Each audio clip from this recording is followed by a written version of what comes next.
ಪ್ರವಾಹಗಳು ಎಂದರೇನು? ಫ್ಲಡ್, ಅದನ್ನ ಇಂಗ್ಲಿಷ್ ಅಲ್ಲಿ ಫ್ಲಡ್ ಅಂತ ಕರಿತೀವಿ. ಓಕೆ. ಅತ್ಯಧಿಕ ಮಳೆ ಸುರಿದಾಗ ಮತ್ತು ಅತ್ಯಧಿಕ ಪ್ರಮಾಣದಲ್ಲಿ ಹಿಮ ಕರಗಿದಾಗ, ಎರಡು ಸಂದರ್ಭದಲ್ಲಿ ಪ್ರವಾಹ ಆಗ್ಬೋದು ಮಕ್ಕಳೇ. ಅತ್ಯಧಿಕ ಮಳೆ ಸುರಿದಾಗ ಮತ್ತು ಅತ್ಯಧಿಕ ಪ್ರಮಾಣದಲ್ಲಿ ಹಿಮ ಕರಗಿದಾಗ ನದಿಗಳ ನೀರಿನ ಪ್ರಮಾಣವು ಅವುಗಳ ಪಾತ್ರದ ಸಾಮರ್ಥ್ಯಕ್ಕಿಂತಲೂ ಹೆಚ್ಚಾಗಿ ನದಿ ದಂಡೆಗಳ ಇಕ್ಕೆಲದಲ್ಲಿ ಉಕ್ಕಿ ಹರಿಯುವುದನ್ನ ಪ್ರವಾಹ ಎಂದು ಕರೆಯುತ್ತಾರೆ. ಸೊ ಇಲ್ಲಿ ನೋಡಿ, ಪ್ರವಾಹದಿಂದಾಗಿ ಎಲ್ಲ ಮುಳುಗಡೆ ಆಗಿರುವಂತದ್ದು. ಓಕೆನಾ.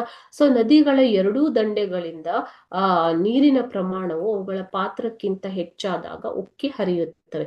ಸೊ ಈ ತರ ಉಕ್ಕಿ ಹರಿಯೋದನ್ನ ನಾವು ಪ್ರವಾಹ ಅಂತ ಕರಿತೀವಿ. ಸೊ ಇದು ಎರಡು ಸಂದರ್ಭಗಳಲ್ಲಿ ಆಗ್ಬೋದು: ಅತ್ಯಧಿಕ ಮಳೆ ಸುರಿದಾಗ ಮತ್ತು ಅತ್ಯಧಿಕ ಪ್ರಮಾಣದಲ್ಲಿ ಹಿಮ ಕರಗಿ ನೀರಾದಾಗ. ಓಕೆನಾ.